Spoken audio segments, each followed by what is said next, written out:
Hi friends, అందరికీ నమస్కారం అండి.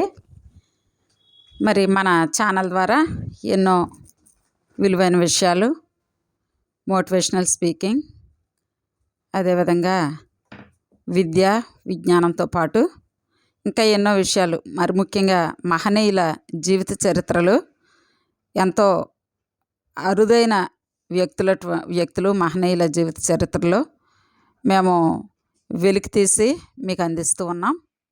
తప్పనిసరిగా ఈ అవకాశం సద్వినియోగం చేసుకోవాలి. మరి మీరందరూ కూడా మహనీయుల జీవిత చరిత్రలు విని మరింతగా స్ఫూర్తి పొందుతూ మంచి మార్గంలో మరి మరింత మీ వృత్తుల్లో మీ జీవితంలో ఉన్నత స్థానాలకు ఎదగాలనేదే మా ఆశయం. కాబట్టి అందరూ ఈ యొక్క అవకాశాన్ని ఉపయోగించుకోవాల్సిందిగా కోరుతున్నాను. తప్పనిసరిగా మన ఛానల్ సబ్స్క్రైబ్ చేయండి. అదేవిధంగా మరి మన వీడియోలు లాస్ట్ వరకు చూసి స్కిప్ చేయకుండా తప్పనిసరిగా కామెంట్ చేయవలసిందిగా ఆశిస్తూ ఉన్నాను. షేర్ చేయండి, లైక్ చేయండి, కామెంట్ చేయండి. మరి మనం లేట్ చేయకుండా వీడియోలోకి వెళ్ళిపోదాం. ఈరోజు మనము తెలుసుకోబోయే జీవిత చరిత్ర సాంఘిక దురాచారాలని రూపుమాపి సంఘ సంస్కర్తగా సమాజంలో వెలుగును నింపినటువంటి మహనీయుడు శ్రీ కందుకూరి వీరేశలింగం పంతులు గారు జీవిత చరిత్రను తెలుసుకోబోతున్నాం. అందరికీ ఆహ్వానం పలుకుతూ ఈ యొక్క వీడియోలోకి వెళ్దాం. కందుకూరి వీరేశలింగం పంతులు గారు సంఘ సంస్కర్తగా, బహు గ్రంథకర్తగా, పత్రికా నిర్వాహకునిగా, గద్య తిక్కనగా పేరు పొందారు. 1848వ సంవత్సరంలో ఏప్రిల్ 16వ తేదీ నాడు సుబ్బారాయుడు పున్నమ్మ దంపతులకు రాజమహేంద్రవరం అనగా ఇప్పటి రాజమండ్రిలోనే ఒక సంప్రదాయ కుటుంబంలో జన్మించారు. ఆయనలో తాతగారి పోలికలు ఎక్కువగా కనిపించడం చేత తాతగారే మనవడిగా జన్మించాడని ఆ బాలునికి తాతగారి పేరైన వీరేశలింగం అనే పేరును పెట్టారు. వీరేశలింగం పుట్టిన 2 నెలలకే అతనికి ఉబ్బస వ్యాధి పట్టుకుంది. ఎన్ని మందులు వాడినా అది తగ్గలేదు. అనుకోకుండానే 5వ నెలలో గోరు చుట్టుపై రోకటిపోటు అన్నట్లు స్ఫోటక వ్యాధి వచ్చింది. ఇక ఆయన బ్రతకడనుకున్నారు. కానీ అదృష్టం చేత అందరి బ్రతుకులో బాగు చేయడానికి ఆయన ఆరోగ్యం కుదుటపడింది. అదే సమయంలో ఆయన తండ్రి గారు మరణించారు. విద్యాభ్యాసం. వీరేశలింగానికి అక్షరాభ్యాసం అయిన తరువాత 7 సంవత్సరాల వయసు వచ్చేసరికి ఉపనయనం చేశారు. అప్పట్లో చదువుకోవాలంటే వీధి బడులే ఉండేవి. అందుచేత ఇతనిని వేణుగోపాలస్వామి ఆలయంలో ఉన్న అమ్మిరాజు గారి బడికి పంపించారు. అక్కడే అక్షరాలు, గుణింతాలు నేర్చుకున్నాడు. వీరేశలింగం చిన్నతనంలో బడిలో అల్లరి పనులు ఎక్కువ చేసేవాడు. అమ్మిరాజు గారి దగ్గర బాలరామాయణం, రుక్మిణి కళ్యాణం, సుమతి శతకం, కృష్ణ శతకం నేర్చుకున్నాడు. ఆయన అన్ని తరగతులలో అందరికంటే ప్రథముడిగా ఉండేవాడు. ప్రతి పరీక్షలోనూ వీరేశలింగం అత్యధిక గుణకములు అనగా మార్కులతో ముందు ఉండేవాడు. అన్ని బహుమానాలు ఆయనకే వచ్చేవి. ఒకసారి హెన్రీ మార్టిన్ అనే జిల్లా జడ్జి గారు ఆ పాఠశాలకు వచ్చారు. విద్యార్థులలో ఉన్న క్రమశిక్షణ చూసి ఆశ్చర్యపోయారు.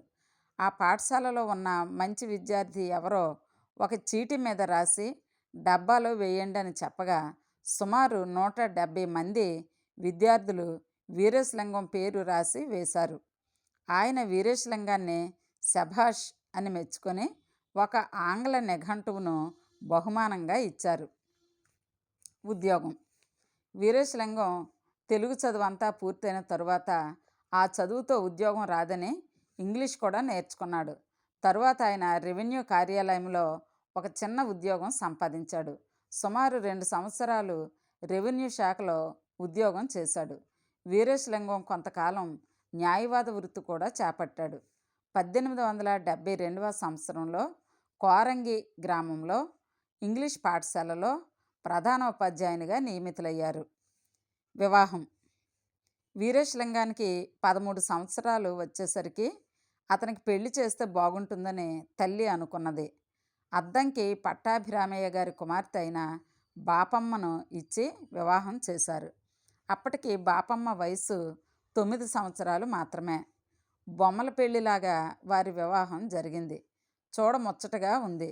అత్తగారికి కోడలి పేరు నచ్చక తన తల్లి పేరైన రాజ్యలక్ష్మి అనే పేరును కోడలికి పెట్టుకుంది. ఈమె భర్త యొక్క అడుగుజాడల్లో నడుస్తూ ఆయన ఆశయ సాధనకు తోడ్పడేది. రాజ్యలక్ష్మికి సంతానం లేకపోవడంతో మగపిల్లవాడిని తెచ్చుకొని పెంచుకున్నారు. రాజ్యలక్ష్మి 1910 ఆగస్టు 11వ తేదీన మరణించింది. సంస్కార భావాలు. వీరేశలింగానికి మంత్రతంత్రాలన్నా, జ్యోతిష్య సంబంధమైన ముహూర్తాలన్నా, జాతకాలన్నా విశ్వాసం ఉండేది కాదు. భూతవైద్యం అనేది కపట నాటకం అని చెప్పేవాడు. ఆయన పెరట్లో ఉన్న అరటి చెట్టు మధ్య నుండి గెలవేసింది. అలా వేయడం మంచిది కాదని, దానిని కొట్టివేయాలని అన్నారు. ఆయన ఏమి జరుగుతుందో చూస్తానని ఆ చెట్టును కొట్టించలేదు. ఫలితంగా ఏమీ జరగలేదు. పైగా గెల ముదిరి దాని పండ్లు తిన్నారు. సరిగ్గా అప్పుడే ఇంట్లోని మధ్య దూలానికి తేనె పట్టు పట్టింది. అలా పట్టడం మంచిది కాదన్నారు. ఏవేవో పూజలు చెయ్యాలన్నారు. కానీ వీరేశలింగం తాను అలాంటివి ఏమీ చేయనని గట్టిగా చెప్పాడు.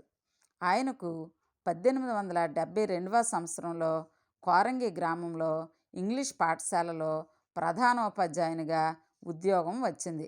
మంచి రోజు చూసుకొని బడిలో చేరమన్నారు. కానీ ఆయన అమావాస్య రోజునే బడిలో చేరాడు. వీరేశలింగం తల్లి ఎప్పుడూ అనారోగ్యంతో బాధపడుతుండేది. తనను దెయ్యాలు పట్టి పీడిస్తున్నాయని అనేది. వీరేశలింగం దెయ్యాలు లేవని నచ్చచెప్పి చూశాడు. ఎంత చెప్పినా ఆమె వినిపించుకోలేదు. కొంతవరకు ఆమె తృప్తి కోసం ఒక భూత వైద్యుని తీసుకొని వచ్చాడు. ఆ భూత వైద్యుడు ఎలాగైనా మోసం చేసి వీరేశలింగం దగ్గర డబ్బులు లాగాలనుకున్నాడు. వీరేశలింగం ఆ భూత వైద్యుని మోసం బయటపెట్టి పంపించి వేశాడు. తరువాత అతన్ని ఇంటికి పిలిపించి తిండి పెట్టి కొత్త బట్టలు కొంత డబ్బు ఇచ్చి ఇటువైపు రావద్దని సాగనంపాడు. రచన వ్యాసంగం. వీరేశలింగం భారతాన్ని సంపూర్ణంగా అచ్చ తెలుగు కావ్యంగా రాస్తూ సభాపర్వంలోని కొంత భాగాన్ని ఆంధ్ర భాషా సంజీవని పత్రికకు పంపించాడు. దానితో 4 దిక్కుల ఆయన కీర్తి వ్యాపించింది. కవులు పండితులు ఎంతగానో పొగిడారు. అంతేగాక ఆయన సంధి విగ్రహ తంత్రాలను కూడా రచించాడు. వీటిని రాజమండ్రి కాలేజీ ప్రిన్సిపల్ అయిన మెట్కాఫ్ దొరగారికి అంకితం ఇచ్చాడు. ఆయన రాసిన గద్య పద్య కావ్యాలు ఆయనకు కీర్తి ప్రతిష్టలు తెచ్చిపెట్టాయి. వీరేశలింగం 1878వ సంవత్సరంలో రాజశేఖర చరిత్ర అనే నవలను రాశాడు. దీనికి తెలుగులో తొలి నవలగా పేరు వచ్చింది. ముఖ్యంగా మధ్యతరగతి కుటుంబాలలోని మూఢాచారాలు, నమ్మకాలు ఈ నవలలో ఖండించడం జరిగింది. ఆయన రాసిన ప్రహసనాలు చాలా ప్రజాదరణ పొందాయి. వాటి ద్వారా సమాజంలో కుళ్ళును ఎండగట్టాడు. చాదస్తపు ఆచారాలను, లంచగొండితనాన్ని, వేశ్య లంపటాలు, అవినీతి, అన్యాయాలను ప్రహసనాల ద్వారా పంతులు గారు విమర్శించారు. తరువాత సంఘ సంస్కరణోద్యమానికి నడుం బిగించి సతీహిత బోధిని అనే పత్రికను ప్రారంభించాడు.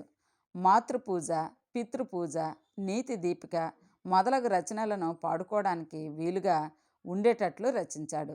స్వీయ చరిత్ర, జీవిత చరిత్ర రచనలలో ఆయన మొదటివాడు. 50 ఏండ్ల తెలుగు సమాజాన్ని అర్థం చేసుకోవడానికి ఆయన స్వీయ చరిత్ర ఎంతగానో ఉపకరిస్తుంది. వీరేశలింగం వచన రచన ప్రారంభించే వరకు గ్రంథాలన్నీ పద్య రూపంలోనే ఉండేవి. ఆనాడు రచయితలు దేని గురించి చెప్పాలన్నా పద్య రూపంలోనే చెప్పేవారు. ఈనాడు మనకు తెలుగు భాషల్లో వస్తున్న నవల, నాటకం, కథలు, ప్రహసనాలు మచ్చుకైనా కనబడేవి కావు.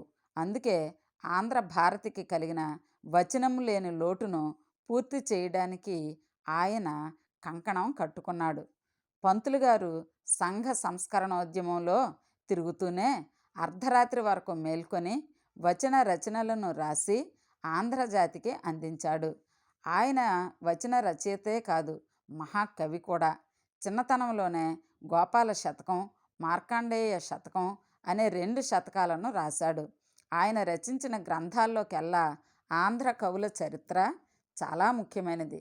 ప్రాచీన తెలుగు కవుల జీవితాల గురించి వీరేశలింగం ఇందులో పొందుపరిచారు. హితకారిణి సమాజం.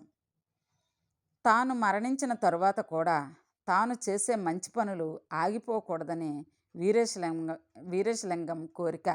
అందుకే ఆయన హితకారిణి సమాజం అనే గొప్ప సంస్థను స్థాపించాడు.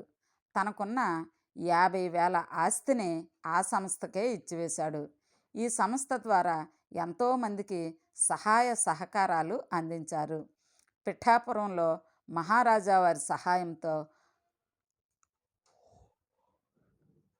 హైస్కూల్ చదువులకై ఒక గొప్ప భవనాన్ని కట్టించారు. ఈ భవనానికి వీరేశలింగం గారి పేరు పెట్టారు.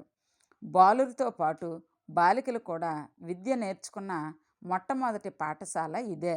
వీరేశలింగం తనకున్న ఆస్తిని తాను ఉంచుకోలేదు.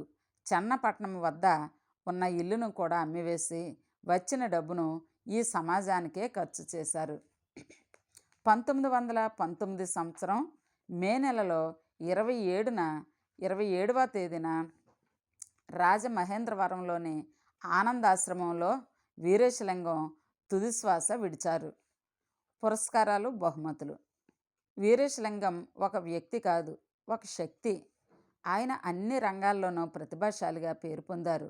వారు వీరు అని తేడా లేకుండా ఎందరో ఎన్నో విధాలుగా ఆయనను గౌరవించారు. 1893వ సంవత్సరంలో ప్రభుత్వం వారు రావు బహద్దూర్ అనే బిరుదును ఇచ్చారు. 1898వ సంవత్సరంలో ప్రభుత్వం వారు ఈయనను ఫెలో ఆఫ్ మద్రాస్ యూనివర్సిటీగా నియమించడం జరిగింది. అదే సంవత్సరంలో మహదేవ్ గోవింద రానడే గారు వీరేశలింగానికి దక్షిణ దేశ విద్యాసాగరుడు అనే బిరుదునిచ్చారు. అంతేకాక ఆయన చెన్నపట్నంలో ఉన్న కాలంలో సంఘ సంస్కరణ సమాజానికి, దక్షిణ హిందుస్థాన్ సమాజానికి అధ్యక్షునిగా ఎన్నుకోబడ్డారు. వీరేశలింగం తన జీవిత కాలంలో చేసిన రచనలకు గద్య తిక్కన అని ప్రసిద్ధి పొందారు. వీరేశలింగం గారిని గౌరవించడం అంటే మనల్ని మనం గౌరవించుకోవడమే కాక, కవిగా, నవలా రచయితగా, సంఘ సంస్కర్తగా వీరేశలింగం జీవితం ఎంతో ధన్యమైనది. విన్నారు కదా ఫ్రెండ్స్. మరి ఇలాంటి జీవిత కథలు వినడం వల్ల మనకు ఎంతో స్ఫూర్తి కలిగిస్తాయి. కాబట్టి మన ఛానల్ తప్పనిసరిగా సబ్స్క్రైబ్ చేసుకోండి. తప్పనిసరిగా మరి ఇంకా ఈ వీడియో షేర్ చేయండి, లైక్ చేయండి, కామెంట్ చేయండి. మరి తప్పనిసరిగా please subscribe my channel. Thank you friends.